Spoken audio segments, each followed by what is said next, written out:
ঝুলন্ত অবস্থায় বিজেপি নেতার দেহ উদ্ধার, এলাকায় চাঞ্চল্য। পরিবারের অভিযোগ পাওনাদারের চাপে আত্মহত্যা।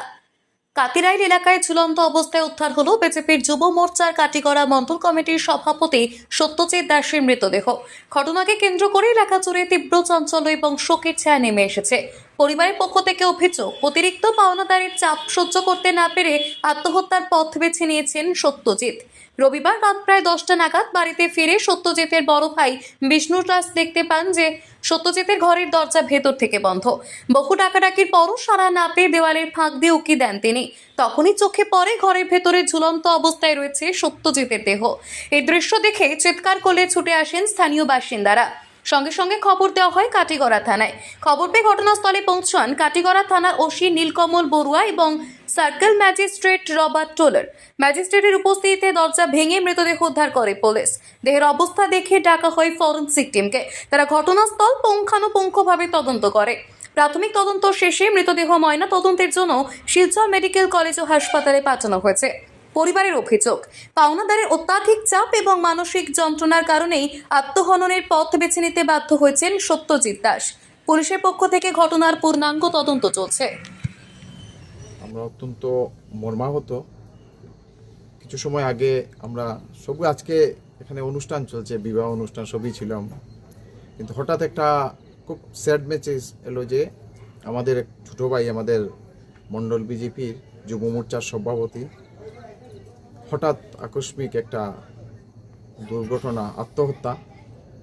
তো আমরা সবাই এই ব্যাপারে মর্মাহত। অত্যন্ত ভালো ছেলে ছিল সত্যজিৎ, মন ভালো ছিল, ও সব সময় সমাজ নিয়ে চিন্তাধারা করত, মানুষের মঙ্গল কামনা করত, কিভাবে ভালো হবে, কিভাবে নিজে উপকৃত হবে এবং সমাজকে উপকৃত করবে, এই চিন্তাধারা নিয়ে চলতো।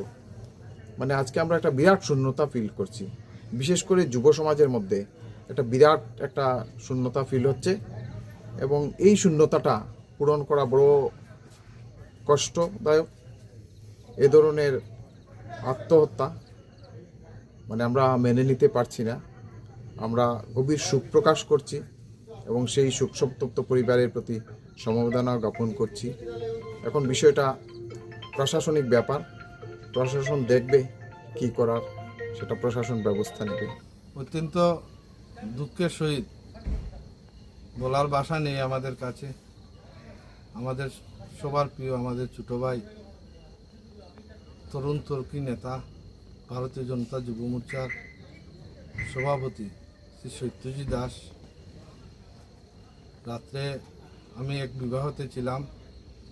আমি রাতে 10:30টার সময় খবর পেয়েছি। খবর পেয়ে সঙ্গে সঙ্গে আমাদের দলের যারা কার্যকর্তারা ওনার বাসাতে ছুটে আসেন এবং আমাদের সার্কেল অফিসার, কাটিগড়া থানার ওসিরাও আসেন, দলের সব কার্যকর্তারাও এখানে আসেন। সত্যজিৎ আমাদের মধ্যে নেই, সেটা বিশ্বাস আমাদের হচ্ছে না। আমাদের বলার কোনো ভাষা নেই। আমরা সবাই ভারতীয় জনতা পার্টির কার্যকর্তা, আমরা মর্মাহত যে সত্যজিৎ এইভাবে চলে যাবে, সেটা আমাদের অকল্পনীয়। আমাদের ছিল গতকালকেও সত্যজিতের সাথে আমার 2বার দেখা হয়েছে। গতকালকে আমাদের ভারতীয় জনতা পার্টি কাঠিগড়া মণ্ডলের প্রতিটা বুথে প্রবাস ছিল, সেই প্রবাস কার্যক্রমেও